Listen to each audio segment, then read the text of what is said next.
Fala pessoal, meu nome é Guilherme, bem-vindos ao canal Delongas e ao primeiro vídeo que eu faço em 2023. Esse ano que já começou doido, já começou maluco, com uns tio e tia do Zap lá em Brasília quebrando tudo, alguns deles sendo presos, como vocês podem ver até nessa fotinha aí que circulou hoje, a tia do Zap do lado do tio do Zap gritando ali no ônibus, sendo conduzido para um galpão lá onde eles passaram por uma triagem para saber quem iria efetivamente ser preso, quem iria guardar em liberdade, coisa e tal. Mas enfim, uns tio e tia do Zap que cometeram crimes graves, né? Somadas as penas dos crimes, né, pode chegar a mais de 12 anos de prisão. E aí a gente se pergunta, pô, meu, a gente está agora no começo do ano, a gente acabou de passar, né, o Natal com essa galera, de certa forma. Todo mundo tem um tio e tia do Zap bolsonarista na família, né? A gente passou o Natal com essa galera. Não pode não ter sido exatamente a galera que foi para os quartéis ou que foi para Brasília, mas que pelo menos, enfim, poderia ter ido, né? Então, porra, o que aconteceu com essa galera? O que deu? O que deu? Deu? Por que eles botaram a reputação deles ali em jogo? Por que eles botaram a integridade física, a liberdade deles ali? Em defesa do que exatamente, sabe? Com qual propósito? Como que eles embarcaram nessa? Como que eles se tornaram efetivamente criminosos? Como? Como? Como que os nossos tios e tias do Zap se tornaram criminosos? Vamos analisar? Pelo prisma da criminologia, que eu gosto bastante. Já dei até um curso de criminologia aqui no canal. E quem quiser ver, eu vou, acho que deixar o link do curso aqui na descrição, tá? Inicialmente, quero começar refutando algumas hipóteses aí. Umas hipóteses que eu vejo que vão surgindo, às vezes, aí nas redes. Quero assim, ó. Quero minha cabecinha bem pequenininha aqui. Ó, pô, quero refutar. Vou refutar aqui primeiro as teses de cunho biológicas, hipóteses biológicas, são psicopatas, é uma espécie de patologia psíquica coletiva. Não, né, gente? Não dá. Assim, na brincadeira a gente pode até dizer que essas pessoas não batem bem, coisa e tal, mas assim, elas têm as suas. A maior parte delas tem as suas faculdades ali, enfim, cognitivas bem em ordem, sabe? Não é isso, não é exatamente isso. Então, eu refuto aqui para pensar por que essas tias e tias cometeram crimes, porque ficaram loucos, porque são criminosos natos de alguma forma, têm essa verve criminosa nas suas veias. Não, não. Eu também refuto as hipóteses de uma certa ignorância, de que essas pessoas não teriam exatamente cometido crimes, ou se teriam cometido crimes, poderia até se pensar em certas excludentes de ilicitude, porque elas não sabiam que estavam cometendo delitos. Gente, ninguém invade um prédio público, ninguém invade um prédio público dos três poderes em Brasília, depreda o que tem lá dentro, ninguém fica acampado na frente de um quartel pedindo golpe militar, pedindo intervenção militar, e não sabe que aquilo não é não tem alguma noção mínima que seja de que aquilo não seja um delito, né? Sabe que é um delito. De alguma forma quer fazer o delito, se sente motivado, encorajado o suficiente para o delito. Como que isso acontece? Como que isso acontece? Bom, já que eu refutei essas hipóteses, né, eu não vou seguir por uma linha criminológica de biologia, das tentativas de se buscar o crime a partir de componentes inatos e biológicos, né? Eu vou seguir para uma linha criminológica que tenta analisar a partir do crime como um comportamento social, que se dá através de interações sociais. Portanto, eu vou lidar aqui, gente, para começar a nossa explicaçãozinha, com uma teoria que se chama teoria da associação diferencial, desenvolvida pelo Edwin Sutherland, que é um criminólogo barra sociólogo estadunidense, que escreveu ali, acho que década de 50, 60, né, do século XX, e ele criou uma teoria muito interessante para dizer basicamente isso, que eu vou tentar resumir aqui numa paráfrase.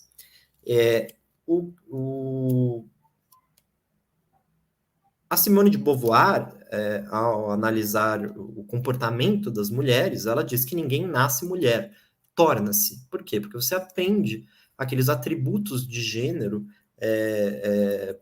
que normalmente se diz que seriam próprios das mulheres, ou seja, uma certa docilidade, um comportamento materno, seja lá o que for, né? Não, para Simone de Beauvoir, não. Na verdade, a gente aprende isso através das nossas interações sociais.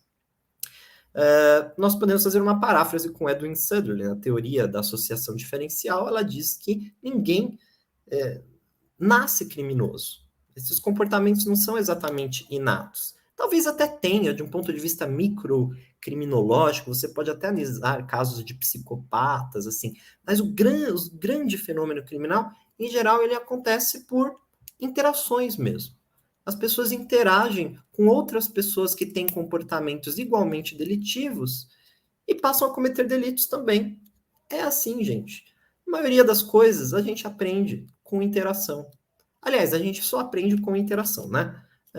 Bom, mesmo as coisas básicas como aprender a andar e falar, a gente teve que interagir em algum momento com outras pessoas para aprender isso. Portanto, comportamento criminoso é aprendido. Os nossos tiozinhos e tiazinhas do Zap aprenderam a praticar certos delitos. Ninguém nasce golpista, torna-se, né? Como que se dá esse aprendizado, segundo a característica da teoria do Sutherland, que eu coloquei aqui, é a interação, né? A gente aprende interagindo. Mas o comportamento criminoso, especificamente, diz o Sutherland que a gente aprende esse comportamento através da interação com outras pessoas que têm comportamento semelhante, mas uma interação com pessoas com quem nós partilhamos certas afinidades, certas identidades, familiaridades. Aí é que o Zap entra como fenômeno importante, porque muito do que circula no Zap, inclusive de mais tosco, hediondo, negacionista, criminoso, é compartilhado ali entre pessoas que ou se conhecem ou de alguma forma se sentem familiarizadas umas às outras porque compartilham da mesma fé religiosa, todo mundo vai para a mesma igreja, sabe? Tem um pensamento político muito semelhante. Portanto, cria-se uma espécie de intimidade, né? Nessas interações. E essa intimidade vão se criando também motivações a certas práticas que não são exatamente lícitas. E é nesse momento, então, que o delito ele começa a se tornar muitas vezes favorável. Favorável? Como assim o delito se torna favorável? Quando o Sutherland diz que um delito se torna favorável, o que ele está falando é que o delito, a pessoa, quando ela está nesse tipo de interação, ela começa a olhar para uma prática delitiva mais por aquilo que ela tem de interessante, ou mais por aquilo que ela pode trazer até de benefício para ela, do que por aquilo que aquela prática delitiva pode trazer de malefício. Ou então ela passa a olhar aquela prática delitiva como uma atitude até normal dentro daquele tipo de interação. Todos nós, gente, compartilhamos de práticas delitivas com outras pessoas em algum momento das nossas vidas. Claro, eu sempre dou o exemplo. Se eu convidar vocês para ir assaltar um banco, espero que vocês não aceitem nem assaltar um banco comigo, porque provavelmente vocês vão pesar e falar: porra, até parece que eu vou assaltar um banco com esse maluco, eu nem conheço, tenho a minha vida aqui, tenho meu emprego, por que eu vou botar tudo a perder para assaltar um banco? Porém, Se eu chamar para vocês para assistir um filme pirata que eu baixei de torrent aqui em casa, talvez vocês aceitem, né? Ou seja, se um amigo seu chama, alguém te chama para ver um filme pirata, para jogar um jogo pirata, ou coisas do gênero, ou na faculdade fala assim, ó, você pode assinar a lista aqui para mim, assina a lista de presença para mim. Todo mundo faz, quer dizer, você começa a pesar para esse tipo de ação, para esse tipo de interação dos seus amigos ali da faculdade, dá uma assinadinha na lista, não tem problema. Você se sente até motivado para fazer, vai te trazer benefícios. Você não vai precisar ir em toda a aula, assistir aquela aula chata de criminologia na faculdade, né? Então vejam, nesses grupos passa-se coisa semelhante, né? Ah, vamos ali para o quartel? Vamos ali para o quartel. Vamos ali para o quartel o quê? Pedir golpe de Estado. Ah, vamos ali para Brasília? Vamos. Ah, todo mundo vai. Inclusive, ó, que já tem até um ônibus tudo pago para gente ir para Brasília para tocar o terror lá. Então, isso cria esse ambiente, cria-se um ambiente propício em que certas práticas delitivas, elas são normais, favoráveis para o seu acontecimento. Favoráveis no sentido de que você pesa o que pode te trazer de benefício e malefício, você fala, bom, cometer tal ato vai me trazer mais benefício do que malefício. E aí, nessa ideia de ambiente, tem um outro criminólogo, que é o Albert K. Cohen, também estadunidense, ali da mesma época do Edwin Sutherland, eles fizeram inclusive parte até, digamos, do mesmo grupo de mesma corrente de pensamento sociológica do crime, né? Que é a teoria da subcultura delinquente, do Albert K. Cohen. E o Cohen ele vai basicamente analisar, bom, há pessoas que começam a interagir e começam a criar subculturas que nada mais são que culturas dentro de uma cultura, que são muitas vezes voltadas para a prática de delito. Ou que não são exatamente voltadas para a prática de delito, mas que naquela subcultura alguns delitos são respaldados, respeitados e até estimulados. Certo? Então, o Cohen analisa subculturas de gangues juvenis, por exemplo. Ele começa a notar ali alguns comportamentos típicos. O que acontece nessas subculturas, o que acontece nesses ambientes. Ele estuda várias subculturas, várias gangues, e ele vai percebendo alguns comportamentos comuns, alguns traços em comum, né, nas suas observações. O primeiro deles, que essas subculturas, elas se formam, via de regra, sempre com um comportamento reativo ao que seria a grande cultura, né? Que seria a cultura hegemônica dominante, e aos cânones, às tradições, aos símbolos dessa cultura dominante. Começa a se gerar um sentimento de reação, justamente porque nessa subcultura há pessoas que não se sentem pertencidas, acolhidas, confortáveis na cultura dominante, e que, portanto, para demonstrar essa insatisfação, deve-se reagir. Mas é importante dizer que, isso é muito importante para a análise do nosso caso específico, das tias e tios do Zap, que não se trata de uma reação propositiva. Não, é uma reação pura e simplesmente de uma certa revolta, mas uma revolta sem articulação, sem uma organização mais definida, sem propósitos mais definidos, uma revolta um pouco, às vezes até sem causa. Sem causa no sentido de sem projetos, né? E as ações dessas subculturas delinquentes, elas não são necessariamente pautadas por coisas que vão trazer, por coisas utilitárias, assim, que vão trazer, ao menos assim, quando ele fala de não utilitarismo das ações, ele está falando sobretudo de grana. Ou seja, as pessoas não praticam alguns delitos dentro dessas culturas com o objetivo de ter ali, de conseguir grana.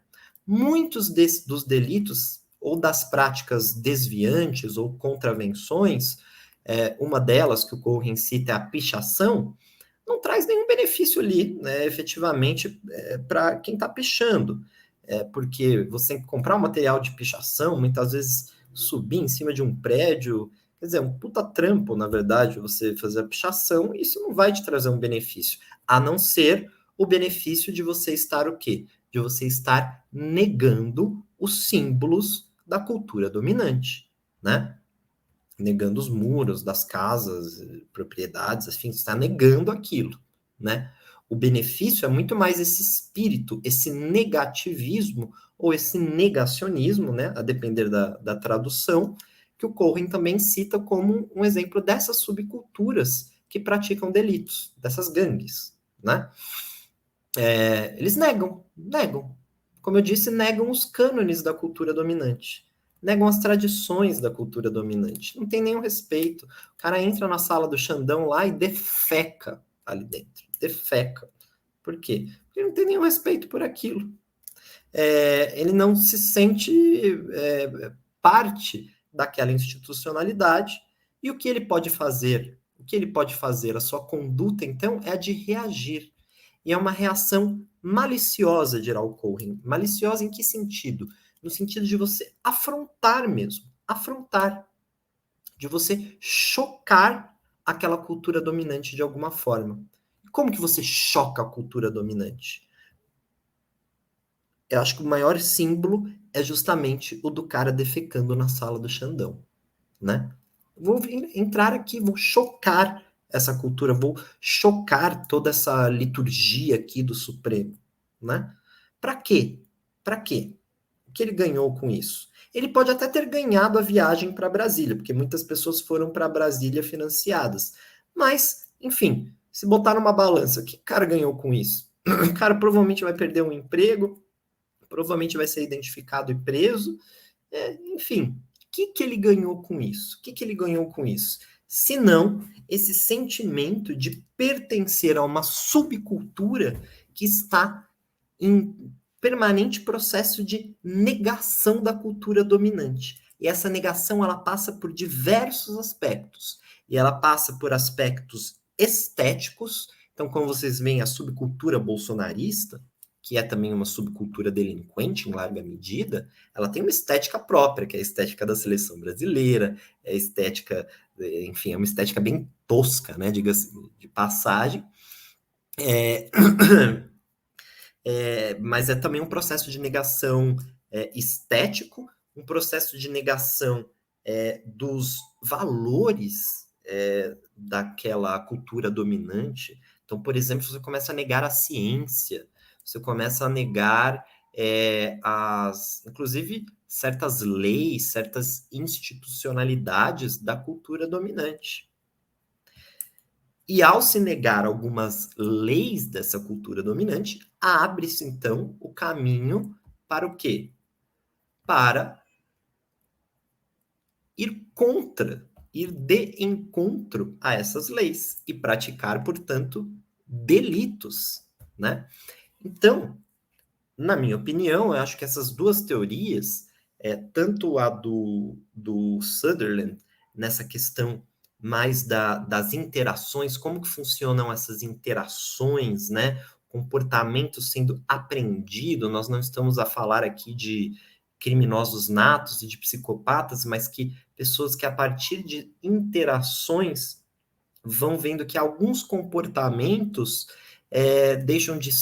alguns comportamentos delituosos deixam de ser problemáticos para elas, né? Que foi o que aconteceu com muitas tias e tias do Zap, e como essas interações elas se fazem dentro de subculturas, e subculturas que têm como objetivo principal reagir, negar a cultura tradicional, canônica, dominante, né?